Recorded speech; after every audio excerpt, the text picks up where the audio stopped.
जय हिंद, वंदे मातरम। आज के क्लास में हिंदी व्याकरण के अंतर्गत समास को बताने जा रहा हूँ। समास इतने शानदार ट्रिक लेकर के आया हूँ समास के लिए कि आप सोच भी नहीं सकते हैं कितना शानदार ट्रिक भी होता है समास, ठीक है, सीखने के लिए।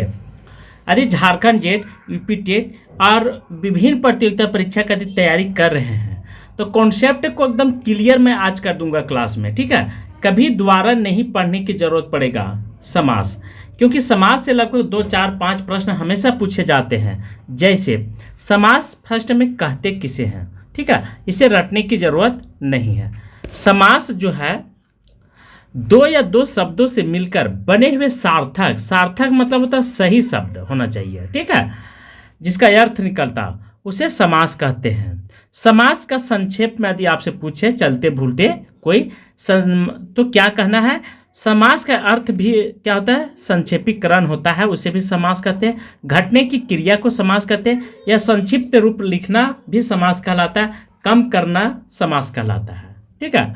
समास के भेद, समास के कितने भेद होते हैं? 6। यदि आप भूल जाते हैं तो क्या करना है? जैसे आप में एक समाज शब्द बना है, समास और समाज से दोनों में मिलता जुलता सिमिलरिटी है, ठीक है, दोनों में। तो समाज कैसा होना चाहिए? अच्छा होना चाहिए, ठीक है, अच्छा अच्छा अच्छा। तो समास मेरा कितना हो गया? 6, ध्यान रखेंगे 6, अच्छा अच्छा अच्छा 6। तो समास 6 होते हैं। समास कितने होते हैं? 6 होते हैं। 1 नंबर यहाँ से आपका क्लियर हो गया एक क्वेश्चन। समास 6 कौन कौन? द्वंद्व समास, द्विगु समास, तत्पुरुष समास, कर्मधारक समास, बहुब्रीहि समास, अविभाज्य समास। कितने हो गए? 6। 1, 2, 3, 4, 5 एंड 6। इस तरह से समास कितने हो गए?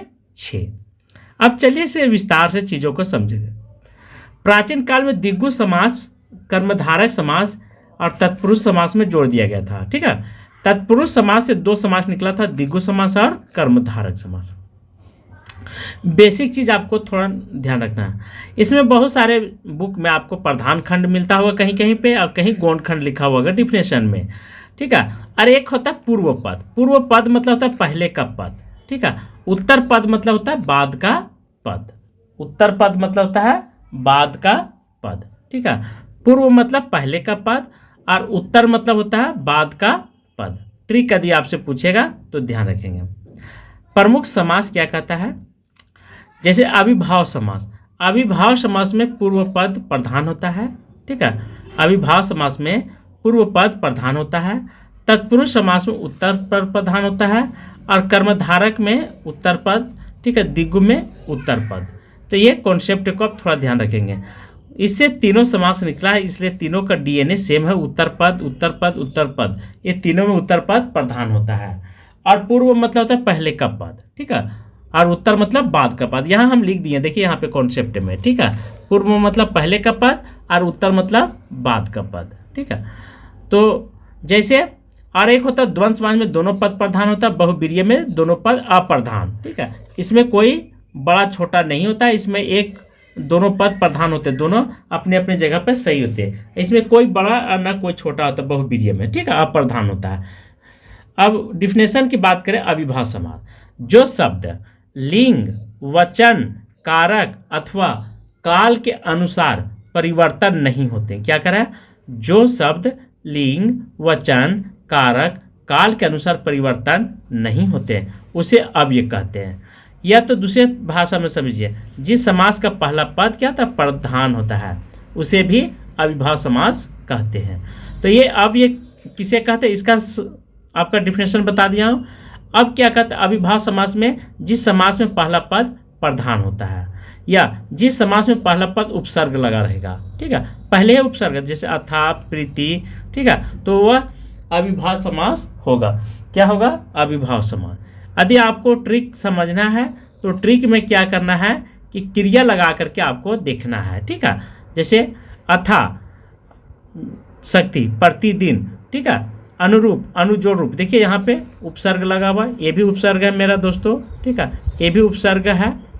उसके बाद आमरण, ये भी उपसर्ग है। तो ऐसे मेरा अब धीरे धीरे इस तरह के हाइफन चिन्ह वाले शब्द भी आ जाएंगे, सेम शब्द बार बार, तो ये अविभाज्य समास के अंतर्गत आएंगे। कभी कभी ये अविभाज्य समास आते हैं। तो क्रियाओं को छांटना, ठीक है, तो आप ध्यान रखें क्रियाओं के छांटने की जगह पर, ठीक है, क्रिया को छांट दीजिए तो आपका अविभाज्य समास निकल जाएगा। देखिए मरण, रूप, दिन, ये सब क्या क्रिया है कुछ, ठीक है। नेक्स्ट पॉइंट क्या कहता है, ट्रिक, जिस समास का पहला पद में था या अनु वही उपसर्ग लगा रहेगा, एक ही चीज़ है, सेम चीज़ है, ठीक है। इस पर ज़्यादा तकलीफ करने की ज़रूरत नहीं है आपको। जब किसी नदी पहाड़ के पहले संख्यावाची विशेषण आ जाए तो अब ये होता है, क्या होता है, जब किसी नदी पहाड़ के पहले संख्यावाची विशेषण आ जाए तो अब ये होता है, जैसे पंच हिमालय, साफ साफ, घर घर, हाथों हाथ, कान कान, ठीक है। और उसी प्रकार अमरन, बाकायदा, बेशक, नीरो। नेक्स्ट पॉइंट है द्वंद्व समास। जिस समास में हाइफन चिन्ह या योजक चिन्ह कहा जाता है इसे, ठीक है, लगा रहेगा, उसे द्वंद्व समास कहते हैं। एक में 9 से पूर्ण संख्या, 1 से 9 तक पूर्ण संख्या को छोड़कर अपूर्ण संख्या भी द्वंद्व समास होते हैं, ठीक है। 1 से 9 तक छोड़ करके बाकी सब क्या होंगे, वे द्वंद्व समास होंगे। जैसे 45, 46, ठीक है, 34, माता पिता, दाल रोटी, ये सब, रोटी कपड़ा मकान, ठीक है। यहाँ पर भी हाइफन चिन्ह लगा हुआ, पर ये क्या है, अलग अलग है, यहाँ दाल है, यहाँ रोटी है, रोटी कपड़ा मकान, तो ये द्वंद्व समास का एग्जाम्पल है, ठीक है। ये अब द्वंद्व समास के भी भेद होते हैं दोस्तों, द्वंद्व समास के भी भेद होते हैं, ये इंपॉर्टेंट हो जाता है। कौन कौन होता है, इतरेतर द्वंद्व, ठीक है, उसके बाद समाहार द्वंद्व, उसके बाद वैकल्पिक द्वंद्व। यदि आपसे पूछेगा द्वंद्व समास के भेद तो 3 होते हैं, ठीक है।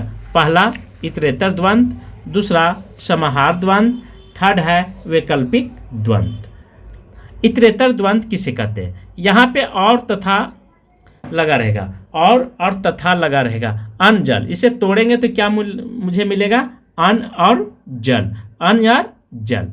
कंद मूल फल, कंद और मूल और फल। 25, 5 और 25, 5 और 25, तो ये हो गया इतरेतर द्वंद्व। समाहार द्वंद्व, समाहार द्वंद्व के भला बुरा, तोड़ेंगे तो होगा क्या, भला बुरा। हाथ पांव, हाथ या पांव आदि। काम काज, काम काज, ठीक है, समाहार द्वंद्व में।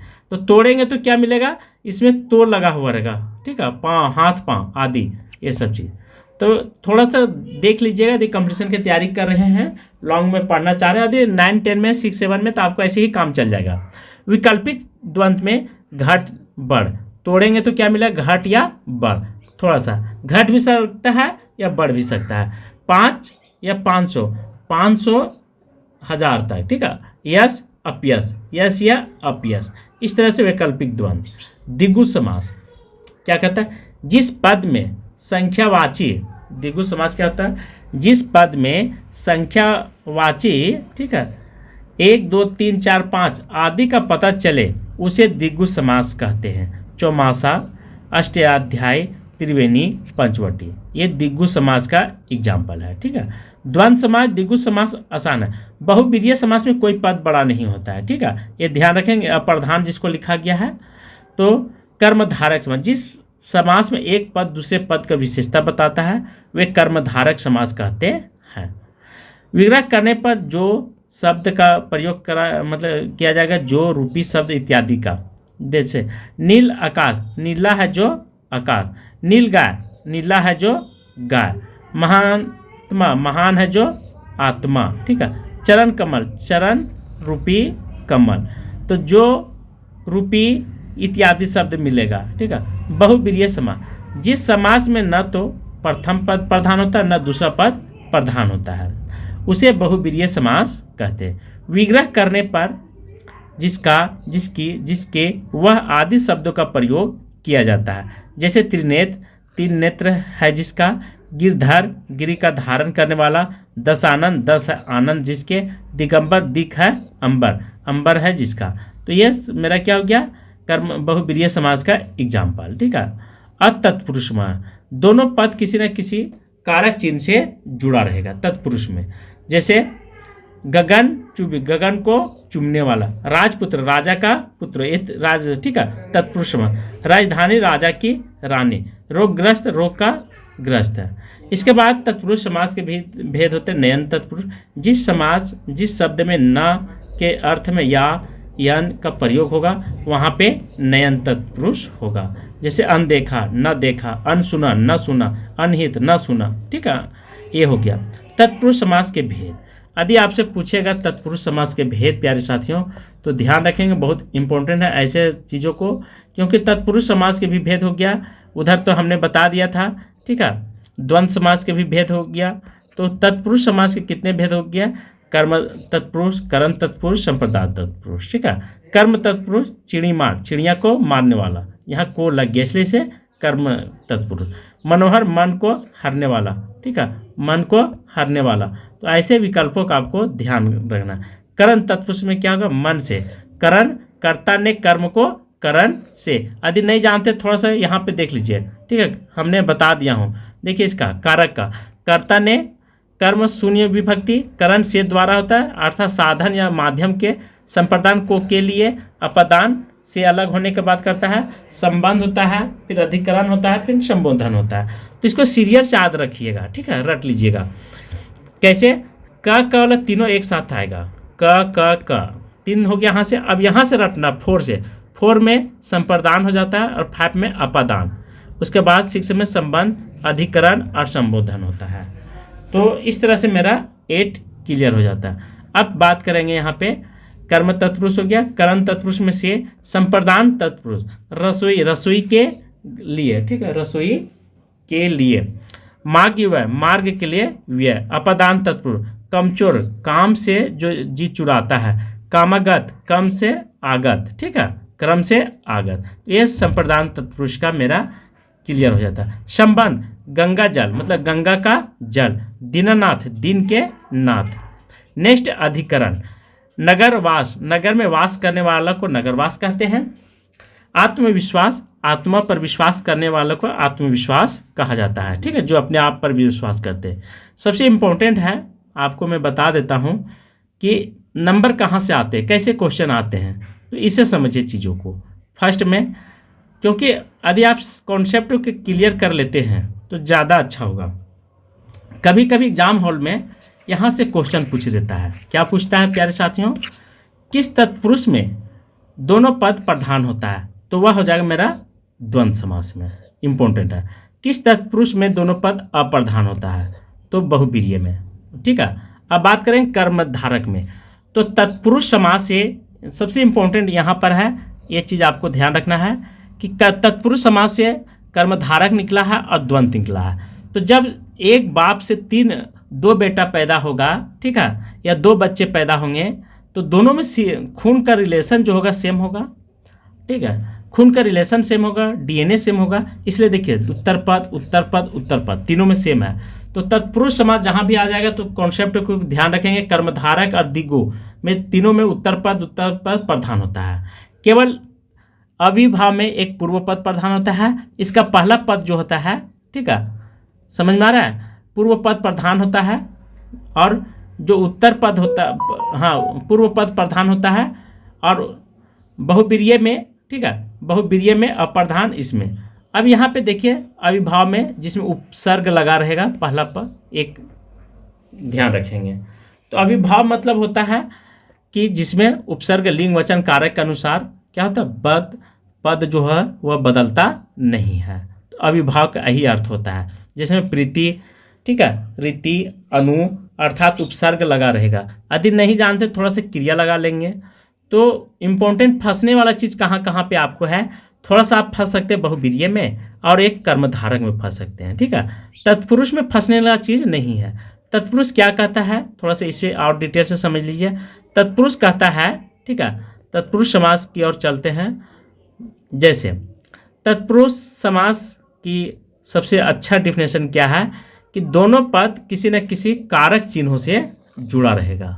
ठीक है, तत्पुरुष, पुरुष जो होता है, ऐसे समझिए, पुरुष जो होता है किसी न किसी कारण उसमें जरूर होता है। पुरुष में कारण होता है, तो कारण से कारक, कारण से कारण, ठीक है, कारण से कारक, ये तो कारक से जुड़ा हुआ है। तत्पुरुष हमेशा कारण, पुरुष में हमेशा कुछ न कुछ कारण रहता है, तो वो कारण मतलब कारक। उसके बाद अविभाज्य समास में उसमें उपसर्ग रहेगा, ठीक है, रटिए चीज़ों को, सुनिए केवल। और बहुब्रीहि समास में कोई पद बड़ा छोटा नहीं होता है, सब अप्रधान होता है, ठीक है। कर्मधारक समास में उत्तर पद केवल प्रधान होता है, पहले भी बता दिया। तो कॉन्सेप्ट का यदि आप समझ गए होंगे तो एक लाइक जरूर कीजिएगा, क्योंकि क्वेश्चन आने का पैटर्न हम पहले बता दिया हूँ, ठीक है। तो आज की क्लास यहीं पे समाप्त कर रहा हूँ। थैंक यू, धन्यवाद।